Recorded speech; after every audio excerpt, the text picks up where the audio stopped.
ela começa o seguinte: as 3 pérolas da sabedoria. E eu trouxe o título da palestra, 3 perguntas para você acessar seu poder pessoal. E eu vou conectar essas pérolas com essas perguntas.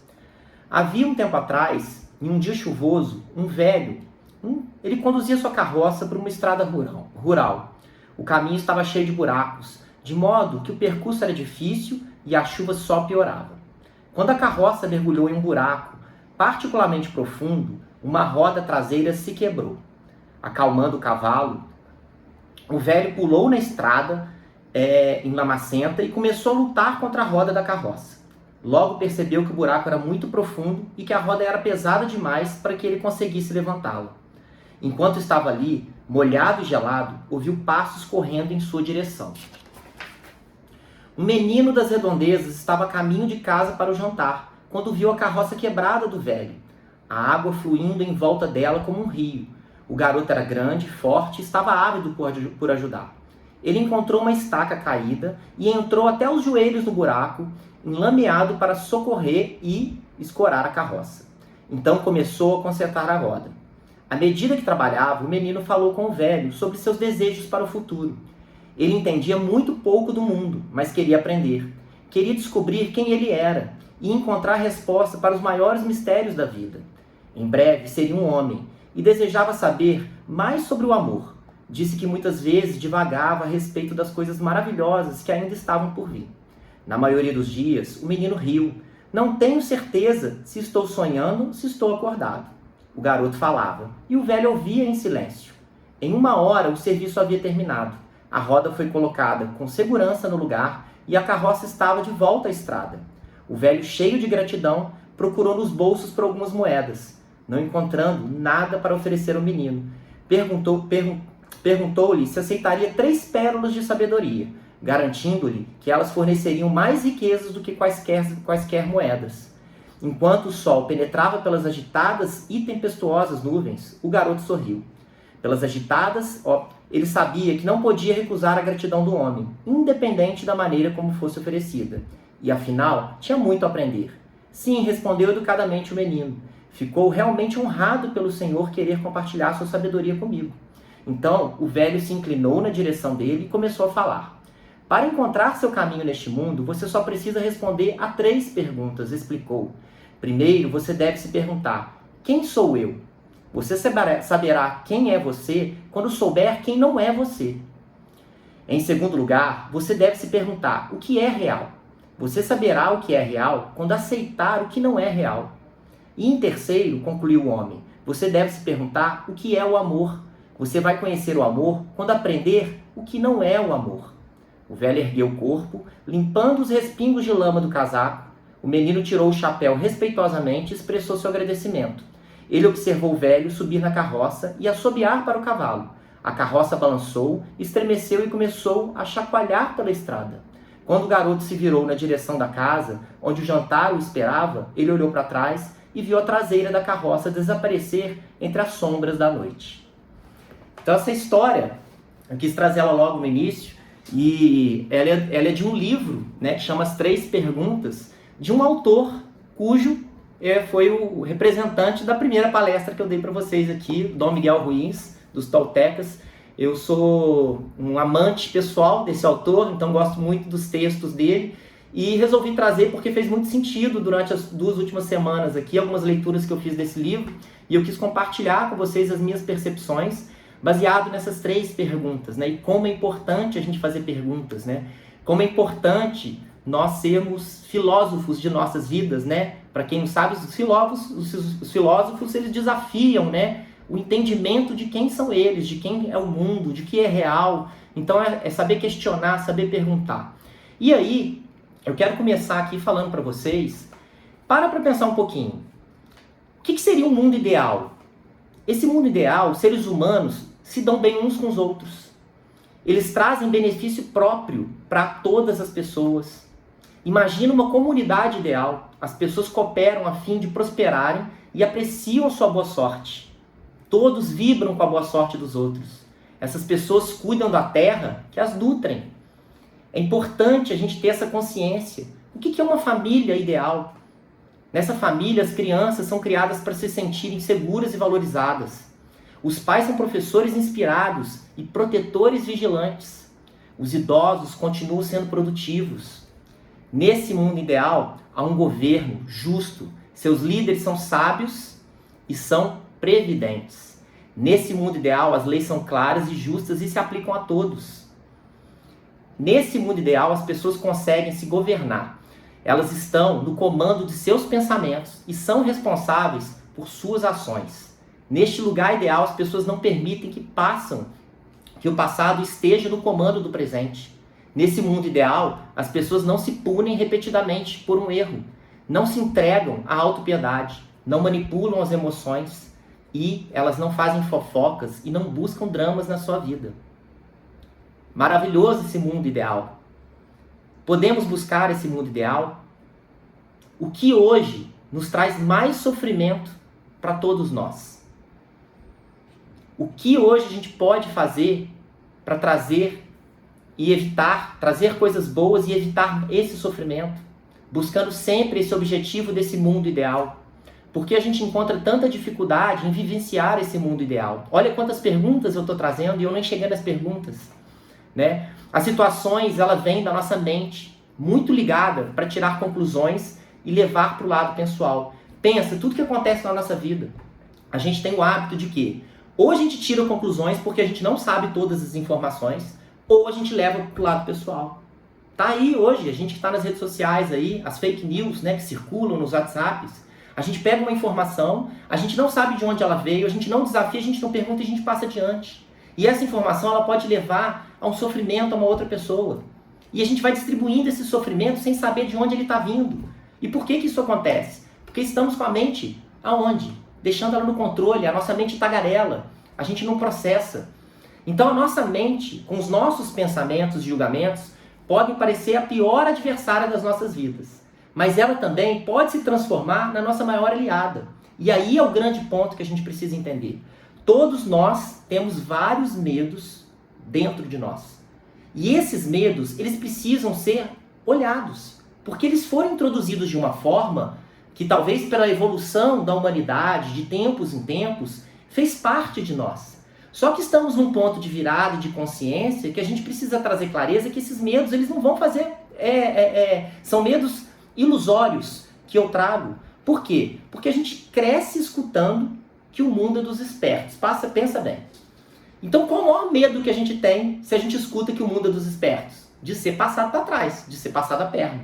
E aí vem a desconfiança. Então esse exemplo que eu estou trazendo aqui, da desconfiança, né, que é o principal da gente às vezes não interiorizar tudo que a gente precisa interiorizar, não escutar o que a nossa alma vibra o tempo todo, faz com que a gente viva em função dessas situações externas que acontecem no nosso dia a dia e a gente não para perceber o que realmente importa na nossa vida, né? Falou aí no Evangelho, né? Às vezes a gente está bem com todo mundo lá fora, se mostrando, chega em casa e descarrega toda a carga emocional negativa que a gente trouxe lá de fora, porque lá fora eu não podia descarregar. Eu não podia descarregar no meu trabalho. Eu não podia descarregar com o meu chefe. Ah, mas na hora que eu chegar em casa com meu filho, com a minha esposa, eu posso descarregar. E aí? Eu estou olhando realmente o que essas emoções estão trazendo de negativo para a minha vida? Eu estou fazendo com que o meu mundo seja parecido com o mundo ideal ou eu estou indo contrário a esse mundo ideal? O que esse nosso automático traz tanto de negatividade para a gente, né? A maioria de nós aprendeu a mentir para nós mesmos, ignorar as emoções que vêm no nosso corpo e a gente passa desapercebido, né? Quantas pessoas eu vejo no dia a dia com um grau de ansiedade tão grande que ela não repara o quanto ela contrai o corpo dela, porque ela não olha para o corpo dela, não tem atenção para o corpo dela, né? E aí a gente fica vibrando nas coisas negativas que acontecem, né? Um outro exemplo que eu gosto de trazer é a palavra corrupção. A palavra corrupção, ela soa como um crime internacional, né? Porém, as pessoas não vêm ao mundo com a intenção de ser corruptas. Ninguém nasce corrupto. Pelo contrário, nascemos famintos pela verdade e ansiosos por amar. Naturalmente, é a nossa alma que está guiando ali. E o nosso condicionamento, talvez até por várias coisas que a gente passou em outras vidas, que a gente traz para essa, leva a gente por uma situação que a gente precisa passar nessa vida. Mas por que a gente não olha para o que a nossa alma grita dentro de nós, né? Então, a gente precisa trazer isso aflorado. E o primeiro exemplo que eu quero dar, antes de eu entrar nas perguntas, é o amor, é o próprio amor. Olha como nossos impulsos naturais podem ser envenenados pelas ideias. Olha isso. A gente foi ensinado que o amor é condicional. Condição. Olha que absurdo. A gente fala tanto em amor incondicional. Amar o próximo, né? Como a ti mesmo. Então, esse é o amor incondicional. Né? É o amor que Jesus Cristo quis mostrar pra gente. E aí a gente põe em condições, porque a gente cresceu assim. A gente foi ensinado o se, né? Eu te amo se você me amar. Eu te amo se você fizer isso por mim. Eu te amo, eu vou te amar se você falar para todo mundo sobre isso, por mim. Você coloca condições, e essas condições nos afastam desse amor, nos afastam de encontrar aquilo que realmente vibra dentro de nós. Então, como a nossa mente, né, tá sempre no comando, e eu gosto sempre de falar isso, a nossa mente é conectada com o nosso ego, né, e o nosso ego, gente, ele não tem que ser eliminado. Ele nunca tem que ser eliminado, ele faz parte da nossa jornada terrena aqui, ele faz parte do nosso convívio aqui na Terra, ele faz parte da nossa sobrevivência, ele faz parte da nossa satisfação, e isso é importante. O problema é que a nossa mente que está ligada a ele está o tempo todo no comando. E ela está sendo incentivada por várias questões que acontecem no nosso entorno, que vão colocar esses medos introduzidos lá dentro e vão fazer com que a gente vibre o oposto do amor incondicional. Nesse exemplo que eu trouxe. Então a gente precisa entender que a gente, nesse desejo que a gente nasce de amar, né, faminto pela verdade, onde isso se perdeu? Se eu nasci assim, onde isso se perdeu?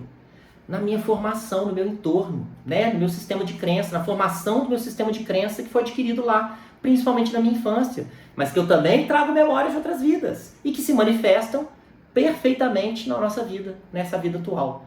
E a gente precisa olhar para isso. Se eu vou falar aqui qual que é a missão do ser humano, na minha opinião, na minha humilde opinião, a nossa missão é evoluir. E para evoluir, eu preciso aprender, eu preciso lidar com as minhas sombras, eu preciso lidar com as negatividades, mas eu preciso olhar para isso, eu não posso fugir disso. Agora, se eu pego os meus 5 sentidos e o tempo todo eu estou deixando ele ligado no externo e não interiorizando nada que acontece na minha vida, não olhando para o meu corpo, não olhando para aquilo que eu estou sentindo realmente, que está vibrando. Gente, nossa alma grita lá dentro. E às vezes ela grita tanto que ela traz uma bomba para o nosso corpo. Através de uma doença, através de um acidente, através de algo para que a gente possa acordar e olhar para aquilo de verdade. Porque se eu parar para falar para vocês aqui que essas pessoas que eu dei o exemplo um pouquinho, que não sabem que seu corpo é tão tenso, elas não reparam, elas não reconhecem. E às vezes ela tem um lápis de reconhecer e fala, nossa, olha como é que eu estou travando aqui o meu corpo, olha como é que está tudo travado. E ela não estava reparando, porque a mente dela está o quê? Tagarelando, e está de acordo com o sistema de crença, está recebendo informação. Recebemos, nosso cérebro capta 70 mil informações por dia, olha quanto. E hoje, nessa aceleração que a gente tem, né, da informática, do celular, o negócio ficou absurdo. Então, nós somos captados o tempo todo. E a gente não consegue ficar olhando para esses medos e olhar para eles, para encarar, para saber que eles são ilusórios. Né? Então, na maioria das nossas crenças, elas encorajam esse medo que eu estou falando. Muitas crenças são influenciadas totalmente por esse medo. E o medo teve uma grande influência na forma que aprendemos a ver o mundo. Agora, precisamos ficar nesse medo? Se eu trago a consciência que esse medo, que muitos medos que eu sinto não existe, né? Que medo que existe? O medo físico, natural, que é essencial para a nossa sobrevivência. O medo, né, de eu chegar numa altura e saber que eu não posso pular de cima, porque senão eu vou passar para outro plano. Vou terminar minha jornada aqui. O medo de me jogar na frente, aquele medo que te segura, que está ligado ao seu ego, sobrevivência. Isso é saudável. Agora, aqueles medos que são introduzidos para nós, que são, né, aquele medo que eu tenho de talvez não conseguir pagar a conta no mês que vem. Muita gente tem esse medo por questões de dinheiro. E aí? Ele é real? Ele é uma coisa no futuro? Ele só vai se concretizar real se eu não fizer movimento nenhum. Então, às vezes, eu sofro hoje aqui por uma coisa que não aconteceu ainda. E trago isso para um medo. Né? Os maiores medos da humanidade é o medo da morte e o medo da pobreza. Isso é um mapeamento feito aí, um estudo. E olha como é que isso é forte dentro das pessoas. E aí vem trazendo o quê? As outras circunstâncias. Porque o que corrompe a pessoa? Não é o poder, não é o dinheiro que corrompe a pessoa. É o sistema de crença dela. Aquilo que ela foi adquirindo no decorrer da vida dela e que foi conduzindo ela para aquele processo. Então, a gente chega, né? Eu acho que eu gosto de dar um exemplo que eu falo em algumas palestras e falo em alguns vídeos que eu gravo, né? Que a gente segue protocolos definidos por tudo que está à nossa volta e não questionamos. E se a gente questionar, será um desrespeito. Passa bem, olha o condicionamento que a gente tem lá na infância. A gente tem os protocolos que a gente recebe. Um clássico é o seguinte: eu vou numa festa, levo meu filho e chego lá, o meu filho faz uma cara de birra e não cumprimenta o anfitrião. E aí, qual que é a minha primeira reação? Vergonha. Por quê? Porque vai parecer que eu não eduquei ele. Aí eu vou dar um beliscão nele, para ele cumprimentar, ele fica irritado, chora, cumprimenta ali meio. O que ele vincula na cabeça dele? Que toda vez que ele chegar no lugar, se ele não cumprimentar a pessoa, ele vai tomar um beliscão. O que eu introduzi nele? Um medo. Uma coisa boba, que às vezes acontece no nosso dia a dia, né? Dei esse exemplo aqui, sei que isso não acontece com todo mundo, mas que pode ter o quê? Um grau de interpretação errada de nós adultos. Por quê? Porque nós temos a maldade já formada na nossa cabeça, porque o nosso sistema de crença foi assim, a criança não. Eu vou dar um outro exemplo aqui, gente, vocês não me levem a mal, mas vale a pena eu falar desse exemplo, porque ele aconteceu há pouco tempo, e esses exemplos práticos, eles ajudam a gente a ter a percepção do dia a dia, né? Eu não vou fazer o movimento com o dedo para não ofender ninguém, porque nós nos sentimos ouvindo, mas meu filho estava ensinando a fazer um. Então ele fez com esse, ele fez com esse, ele fez com esse e ele fez com esse. E apontou para mim. Ele não sabe que isso é uma maldade que nós, seres humanos, criamos, porque é um medeuto que faz o número 1 normal igual aos outros. Ele não tem maldade. Ele não fez por maldade, ele foi fazendo o 1 cada hora com 1. Agora, se ele faz isso para uma pessoa que não tem esse grau de percepção, ela vai se sentir ofendida. Vocês concordam comigo? Ela vai se sentir ofendida. Olha como é que eu posso colocar uma crença errada, um medo nele. Se você fizer isso, as pessoas vão te bater. Se você fizer isso, as pessoas vão te linchar. Isso é mal, isso é ruim. Quem criou isso somos nós. Isso é, assim, teoricamente é um absurdo, porque quem coloca maldade nas situações são os seres humanos. Essa maldade, ela não existe. Então, tá vendo como é que a gente vai incumbindo um medo desde nas crianças, e nós fomos condicionados assim, e de novo, nossos pais não têm culpa nenhuma disso, tá? Por quê? Porque desse formato, a gente pode começar a desafiar isso. Se nós somos condicionados assim, se somos condicionados pela sociedade que a gente vive, a gente pode começar a mudar isso. E como é que a gente começa mudando isso? Sabendo que a maioria das coisas vem da nossa mente. Parte inconsciente da nossa mente, onde ela foi absorvida na infância, que a gente não tinha mente consciente formada. Então, como que a gente pode começar a mudar isso? Ter mais lapsos de consciência no nosso dia a dia. Sair desse automático, desse guiar do inconsciente, para uma coisa mais consciente. E aí talvez esteja a dificuldade, tá? Então a gente precisa olhar mais para o que a gente sente no nosso corpo. Quando a gente olha para o que a gente sente no nosso corpo, se vocês pararem um minuto do dia de vocês para olhar o que vocês sentem no corpo de vocês naquele minuto, vocês vão reparar que tem coisas que vocês nunca repararam no corpo de vocês. O nosso corpo está manifestando os sentimentos o tempo todo dessa tagarelice da nossa mente. E quando eu passo a notar isso de uma forma, eu passo o quê? A olhar para aquilo. E se eu olho para aquilo, se é um sentimento ruim, eu posso mudar ele. Se é um sentimento bom, eu posso ainda enaltecer ele, elevar ele. Então a gente precisa sempre trazer isso para a nossa consciência. E é isso que essas 3 pérolas, essas 3 perguntas vêm trazer para nós. Então, sempre reforçando, gente, eu gosto de reforçar. Sabedoria vem do conhecimento, com ação. É aquele conhecimento que eu adquiro que eu coloco em prática. E aqui eu vou dar algumas práticas, inclusive, para a gente fazer e adotar no nosso dia a dia, que vão nos ajudar a encontrar essas questões que foram levantadas aqui. E não só isso, trazer mais questões, tá? Então, o conhecimento com ação, ele faz com que a gente tenha sabedoria. E como que eu ganho essa sabedoria? Questionando as coisas. Questionando sem maldade. Desafiando, não aceitando a primeira resposta, né? Eu gosto sempre de falar que alguns filósofos trazem sempre o será no final, né? Ele faz uma afirmação e traz um será no final. Por que esse será? Porque a gente precisa sempre estar desafiando e questionando. E esses questionamentos vão fazendo o quê? Nossa alma desenvolver, nossa alma o quê? Evoluir. E não é por isso que a gente veio fazer aqui? Então a gente pode trazer um processo de transição, de evolução da alma, olhando para essas questões. E aí ele começa. Qual é a primeira pergunta? Quem sou eu? E ele traz muito perfeitamente. Você saberá quem você é quando souber quem você não é. Quem você não é? E aí, você sabe tudo sobre você? Outra pergunta que a gente pode se fazer.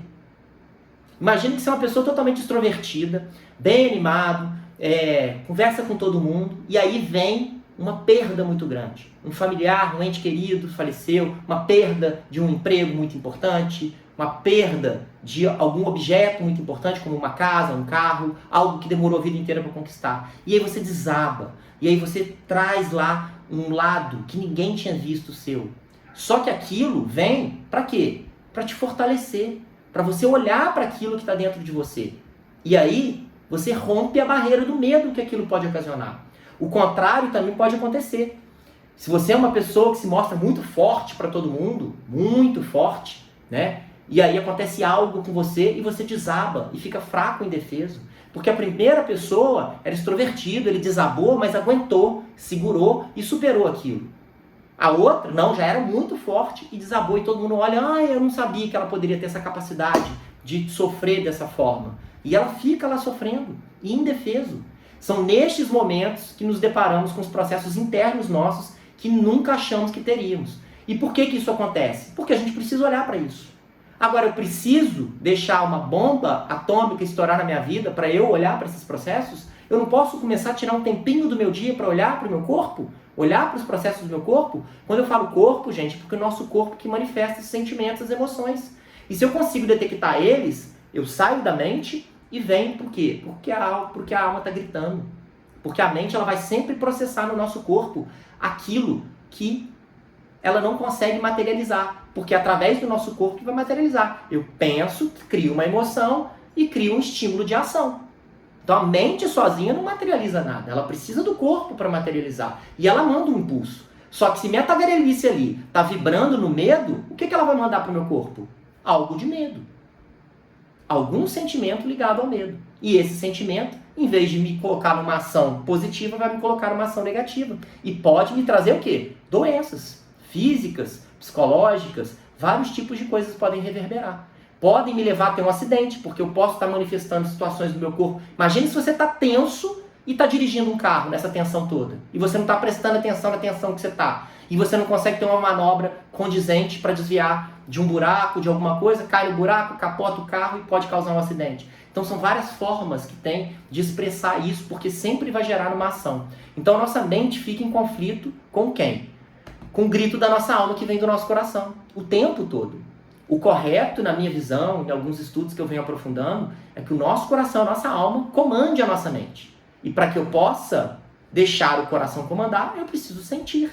Não só o meu corpo, eu preciso sentir o que vem daqui. O que minha alma quer? Qual que é o desejo da minha alma? E eu só consigo fazer isso estando mais presente, estando no aqui e agora. Então, quando eu trago isso para o meu dia a dia, para a utilização do meu dia a dia, eu começo a ter lapsos de enxergar isso mais facilmente. Eu rompo a barreira do automático e começo a olhar para isso de uma forma diferente. Agora, é uma virada de chave de uma hora para outra, mudou minha vida? Não. É um processo que gradativamente a gente vai rompendo a barreira. Agora, de novo, não posso deixar esperar acontecer alguma coisa grave na minha vida para que eu possa alavancar e internalizar. As coisas podem ser mais leves, tá? Então, grande parte da nossa história, né, elas não possibilitam a chance de quebrar esses muros, né? Quebrar essas crenças teimosas e reconectar a nossa essência, a nossa alma. Né? Somos construídos sempre com a comparação, desde que nascemos. E isso pode criar um sistema de crença que não condiz com a nossa essência. Então a gente tem que tomar cuidado com essa comparação também. A gente tem que ser melhor do que o outro. Eu tenho que conquistar mais coisas que o outro. O meu filho é mais inteligente que o outro. Eu tenho uma casa maior do que o outro. Eu tenho um carro melhor do que o outro. Eu tenho um emprego melhor do que o outro. Essas comparações todas que foram condicionadas, por quê? Pega lá no colégio. Como é que era lá no colégio? Tinha uma competição. Fulano tirou a nota melhor do que o outro. O ciclano tirou a nota melhor do que o Beltrano. E aí? A gente cresce num processo de competição. Olha o mundo como é que está hoje, gente. As disputas, competição. Para levar o quê? Qual que é o objetivo disso? Somos 7 bilhões, 8 bilhões de pessoas no planeta aqui, cada um com uma unicidade. Se cada um pegar essa unicidade e contribuir com o outro, porque o outro precisa, vamos ter aquele mundo ideal que eu narrei no início. Não? E quem é o personagem principal dessa história que eu estou contando até aqui agora? O eu, o ego. Gente, ego, se você pegar lá o significado de ego no dicionário, você vai ver a origem dele em latim, é eu. Sou eu. Agora, Quem sou eu? Quem na verdade sou eu? O eu é tudo que eu acredito que eu sou. Meu sistema de crença. Agora, somos limitados ao nosso sistema de crença? E se a gente criou um personagem para viver a nossa vida? Que muita gente cria.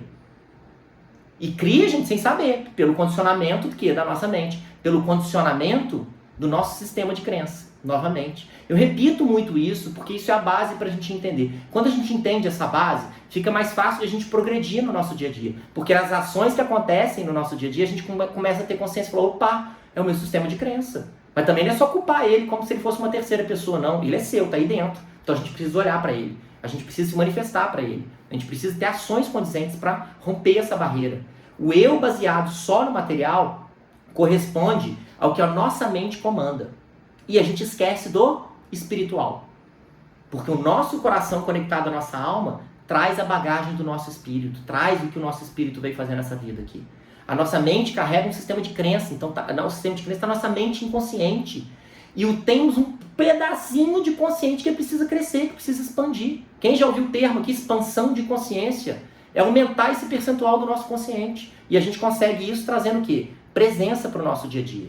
A parte que carrega a vida, né, dentro de nós, pois o eu não é realmente quem somos. Realmente quem somos, somos a vida. Essa energia que faz um ser físico. A vida é tudo que é visível e invisível. E a gente acha que a vida é só o que é visível. Que eu pego, que eu toco. A vida não é só isso. E o invisível? E a dificuldade que as pessoas tendem a entender o invisível. Aqui no meio espírita, as pessoas têm mais facilidade, porque sabem de outros planos, sabem do plano espiritual, e é uma coisa que a gente não vê. É uma coisa que muitas vezes a gente sente, né? Sensitivos, somos sensitivos, todos os seres são, uns mais evoluídos, outros menos, né? Outros com mais clareza, outros com menos clareza, mas todos nós somos a capacidade, e estamos cada vez mais evoluindo nessa capacidade de sentir, né? Então a gente sente uma vibração enorme dentro de nós para seguir o caminho do invisível, mas o que a gente capta nos nossos 5 sentidos? O contrário disso, que são as coisas materiais. Nossa vida precisa ter um material. Eu nasço, cresço, reproduzo e morro. Então eu vou para faculdade, faço um colégio, uma faculdade, crio um trabalho, compro patrimônios, casas, né? Antigamente era assim, né? Quem tinha mais patrimônio era melhor. Hoje em dia tem um monte de investimento aí, as pessoas botam dinheiro em um monte de investimento. Hoje em dia a criptomoeda aí está em alta, vai só mudando. Mas é o ter. E o ser? A pessoa esquece de ser. Então a gente precisa sempre olhar para o quê? Qual é o nosso grande aprendizado como alma em cada encarnação? Fazer essa reflexão. Mais uma pergunta. Olha quantas perguntas eu trago aqui. Perguntas que vão desafiar o quê? Nosso entendimento. Simplesmente colocar as nossas potencialidades em contribuição com o outro. Isso que para mim é a grande missão da alma. Eu trago uma bagagem, eu tenho características únicas e eu preciso colocar isso em prol do outro. Se eu consigo transformar isso num trabalho, maravilha. Não vou saber quando eu estou trabalhando. Final de semana para mim é tudo igual. Dia de semana e final de semana eu vou ter o prazer. É o tal do propósito que muita gente prega aí e poucas pessoas conhecem. Tá? Então a gente está na hora de parar de olhar para o visível, parar de olhar só para o visível e fazermos um dia a dia por essa totalidade, sair total do automático, olhar o todo, olhar para a totalidade, sair desse comando da mente e ir para o comando do coração que eu falo. Né? É interessante porque quando a gente fala olha para o coração e às vezes fica difícil da pessoa enxergar, o que o meu coração vai me dizer? Eu estou te fazendo olhar para o seu corpo. E aí na hora que você olha para o seu corpo, você sente alguma coisa. Nem que você sente o quê? Um batimento. Que às vezes você nunca parou para sentir, bota a mão no coração, sente o seu batimento. Se conecta com essa energia original que vem lá de dentro. Que vem lá do núcleo, vem lá das supercordas que estão lá, mais avançados de profundeza de uma célula aí para você entender. Então a gente precisa sempre olhar para isso. E aí o que a gente precisa fazer para sair dessa situação? Ainda estou aqui na primeira pergunta, quem sou eu? Primeiro, a gente precisa deixar de ser vítima das nossas crenças e parar de deixar nossa mente controlar nossas ações. A gente precisa o quê? Questionar nossas crenças como um filósofo. Questionar, perguntar. Por que eu acredito nisso? Por que meu condicionamento é esse? Por que eu não consigo sair do lugar? Porque tem muita crença que é inconsciente, eu não tenho consciente. Ela só se me limita, ela só me bloqueia. Então eu preciso trazer essa clareza. Segundo, utilizar a memória para tirar lições que elas carregam. Minha memória. Muita gente vive revisitando o passado, olha isso. A gente revisita o passado e sofre com o que a gente revisita lá. Só que a gente precisa usar a memória a nosso favor. Eu preciso olhar para esse passado e falar, cara, aquela situação me fez sofrer. O que eu aprendi com ela? E aí na hora que você faz essa narrativa, e eu faço isso com várias pessoas, é incrível a quantidade de coisas boas que as pessoas encontram quando elas param para olhar para isso. Mas até elas não pararem para olhar para isso, difícil. Na primeira resposta, tem nada de bom. Pensa um pouquinho, eu falo, pensa um pouquinho. O que tem de bom? Faça uma pergunta. Depois que aconteceu isso, o que aconteceu com você? Ah, eu tive isso aqui. Eu falei, isso não foi bom? Aí ela é. Eu falei, então, isso foi um efeito da causa do problema. Então, isso foi uma coisa boa. Você plantou algo que te fez trazer um sofrimento, mas que depois te trouxe uma coisa boa. Então, usou o caso e efeito. Então, a gente precisa sempre olhar para os aprendizados. Por quê? Porque aí no meu presente eu vou conseguir o quê? Projetar o meu futuro e não ficar remoendo o passado. E aí eu vou estar vivendo aqui, totalmente presente. Quando eu vivo totalmente no presente, eu reparo no meu corpo, eu não deixo a minha mente controlar e eu consigo ter uma vida mais plena. Gente, na numerologia cabalística, que eu entendo um pouquinho disso aí, existem dois números que chamam missão e destino. Destino, a palavra destino, muita gente define como ponto final. Destino é o ponto que você está aqui agora. A missão é o como você está nesse ponto aqui agora. Tudo é no agora. Não tem nada projetado para o futuro e nem no passado. Então minha missão e meu destino foram traçados. Foi lá o espermatozoide e o óvulo se fecundaram, as células começaram a se multiplicar. Cada ponto desse é o meu destino e cada ponto desse eu estou com a minha missão ali sendo executada naquele exato momento. E isso vai acompanhando a gente o tempo todo. Então não é lá, é aqui agora. Ah, posso projetar o meu futuro, desejar meu futuro? Não só pode, como deve. Deseje, mas faça agora o que vai te levar lá. Então é importante a gente sempre trazer essa clareza. E o terceiro, utilizar a imaginação para o positivo. Muitas vezes a gente usa a imaginação para o negativo. E, gente, coisas que não aconteceram ainda. E a gente supõe que pode acontecer dessa forma. É pessimista demais. A gente pode ser otimista com o pé no presente. Então eu imagino uma coisa boa, agora o que eu posso fazer aqui agora para poder estar levando isso? Então vamos lá, o exemplo que eu gosto de dar aqui, baseado na história que eu contei lá no início. Não na historinha da carroça, mas no mundo ideal, na família ideal. Como eu posso ter o nosso mundo ideal? Gente, estamos vivendo uma guerra aí, lá na Europa. Né? Saímos aí de uma pandemia, ainda estamos nela, ela só está um pouco mais abafada agora por causa da guerra. Olha quantos problemas tem no nosso entorno. Como eu posso ter um mundo ideal? Como que eu posso fazer isso? Agindo aqui agora.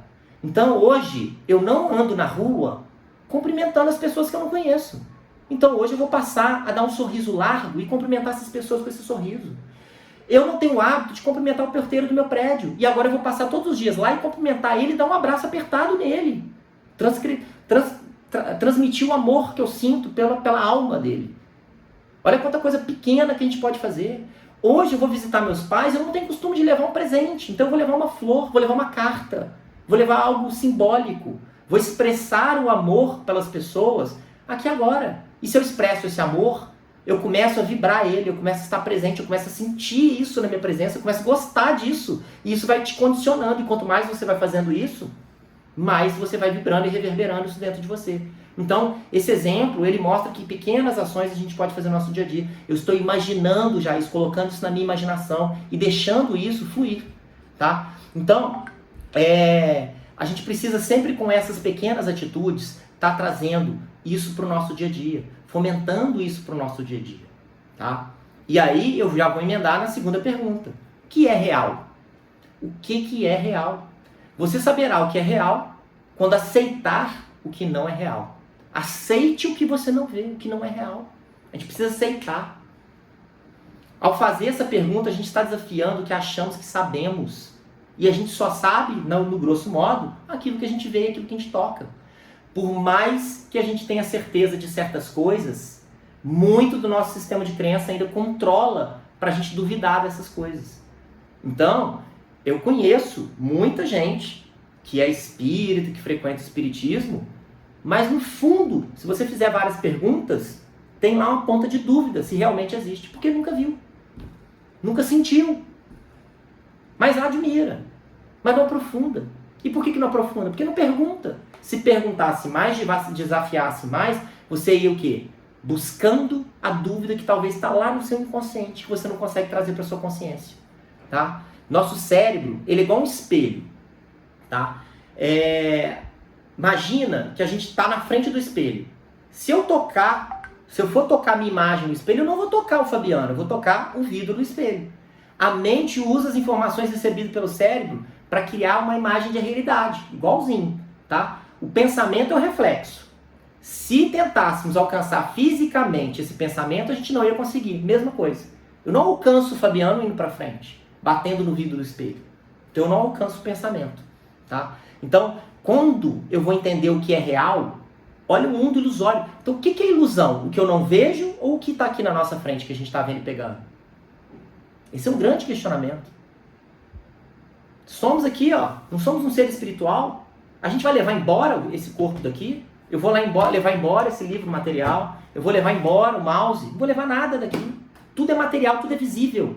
Então, o que realmente é real? É o que ultrapassa a linha do tempo? Que não tem tempo? O nosso espírito? Isso é importante a gente refletir. Então, trazer esse questionamento do que é o real, ele vai na profundeza da gente entender que esse mundo invisível talvez seja mais real do que a gente acredite que essas coisas que a gente está vendo aqui.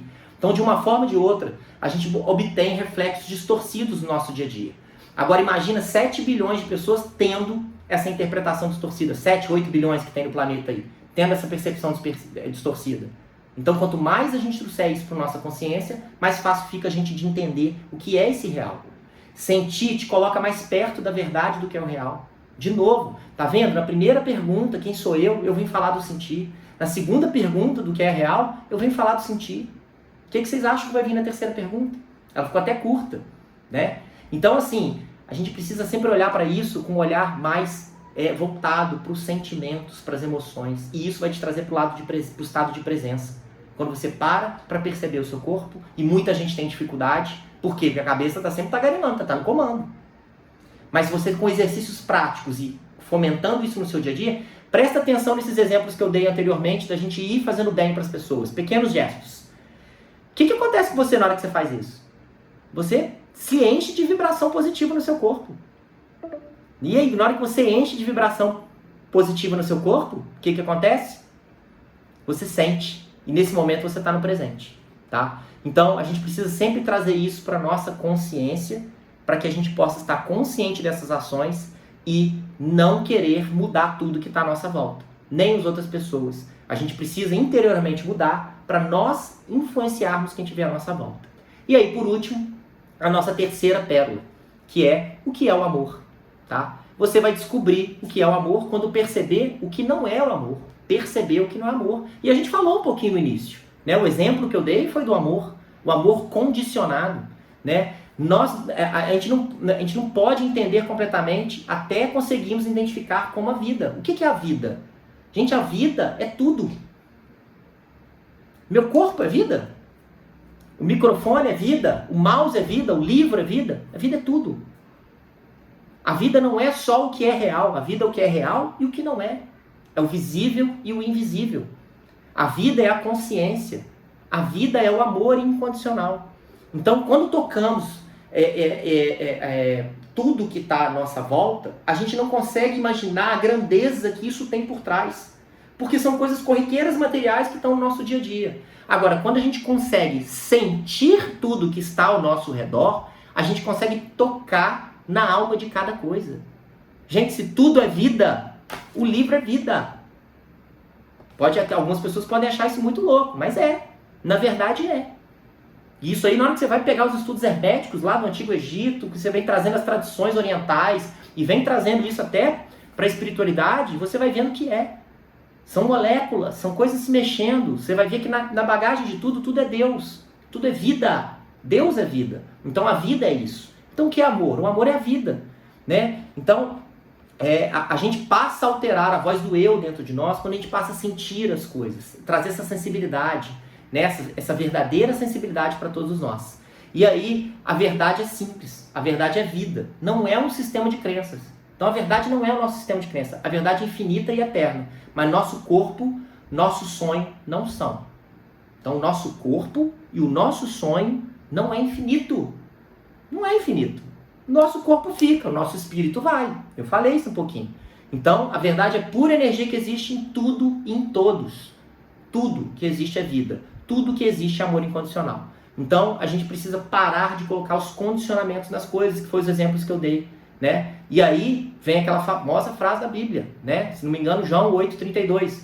Conhecereis a verdade vos libertará. Essa é a verdade. E ela vai nos libertar. Tudo é amor, tudo é vida. Tudo segue nesse caminho para nós. Então, quando trazemos isso para o nosso dia a dia, para a nossa prática do dia a dia, e aquele exercício que eu falei, né, na primeira pergunta, ali no finalzinho da primeira pergunta, vale a pena a gente fazer. Dar um bom dia, sair com um sorriso para as pessoas. E por que a gente não faz? Porque a gente está no automático. A gente está com as preocupações na cabeça, está deixando a mente o quê? Guiar. Agora, eu tenho um lapso de conseguir fazer isso? Tenho. Faça. Dê o seu melhor naquele dia. Se aquele melhor foi fazer com uma pessoa, tá bom. Se aquele dia foi melhor, o seu melhor foi fazer com 2, 3, tá bom também. Vamos lá buscando isso no dia a dia, porque aí a gente vai conseguir construir aquele mundo melhor, ideal que a gente colocou lá, tá? Então, olha como é que a nossa atenção, já fechando aqui, é roubada no nosso dia a dia. Já parou para prestar atenção? Quando vem... Hoje em dia eu nem sei se tanto, né? Eu não assisto mais televisão aberta, mas antigamente era assim, né? Dava aquele tananana, aquela musiquinha do Jornal Nacional lá, do plantão do Jornal Nacional lá. É sempre desgraça, era sempre uma desgraça. O que fazia? Na hora que estava rolando, parava e olhava, roubava minha atenção. Então algo que trazia um medo para mim me roubava a atenção. Já viu aquelas coisas aqui no calçadão de Juiz de Fora? Não sei se todo mundo é daqui, mas quem não é, naquelas rodas que você às vezes vai ver e tá tendo uma confusão. Quem já foi, né, mais adolescente aqui em boate, briga, viu uma briga, olha a roda que se formava na briga. Olha como é que a gente é atraído para coisas ruins. Por que a gente não pode ser atraído por uma coisa boa? Por que a gente não pode ser atraído por algo que vibre positivo pra gente? Por que eu não posso ser atraído por prestar atenção no meu corpo? O que meu corpo está me dizendo? A gente precisa buscar o amor próprio. Buscar o amor próprio não é ter egoísmo. Muita gente confunde amor próprio com egoísmo. Amor próprio, eu preciso amar a mim primeiro, para depois eu poder espalhar esse amor para todos. Eu tenho uma meditação que eu gosto muito de fazer, que é interiorizar todo o amor incondicional dentro do meu coração e expandir isso. Então primeiro ele vai no meu corpo, para depois ele contagiar o meu entorno, contagiar meus parentes, contagiar o meu lar, contagiar as pessoas. É uma forma de eu enviar uma energia, é uma forma de eu fazer essa energia percorrer esse caminho. Então a gente precisa sempre reverberar o sentir. E o sentir, ele é a base das 3 perguntas, por isso que a gente traz essas 3 perguntas nesse formato. Então, o verdadeiro amor começa com a gente, começa dentro de nós e vamos espalhar esse amor. Use o amor por si mesmo para guiar o seu ego. O nosso ego ele é saudável, ele faz parte do nosso corpo, a gente não tem que eliminar ele, só que ele precisa ser guiado pelo nosso amor. E assim começar a emanar esse amor puro para todas as pessoas. Eu queria só finalizar, acho que dá tempo de eu finalizar aqui, ler só mais um trechinho do livro aqui que fala do amor. O que é o amor? O que é o amor? O amor é a energia da vida, criando mais vida o tempo todo de formas infinitas. O amor, a maioria de nós aprendeu a pensar no amor como um tipo de emoção, uma entre muitas outras. Achamos que tem um começo e um fim, como as emoções costumam ter. A emoção é a energia que nosso corpo cria, e o amor é a soma de todas as emoções. O amor é energia e, portanto, não tem começo nem fim. A energia não tem a hora marcada, nem o amor, nem tem limites e condições. Como toda energia, o amor pode ser transformado, mas nunca pode ser destruído. Amor incondicional. O amor não pode ser destruído. Simplesmente transformado em mais amor. Gente, finalizei. Gratidão aí pela atenção de vocês. Sempre é um prazer falar para vocês aqui.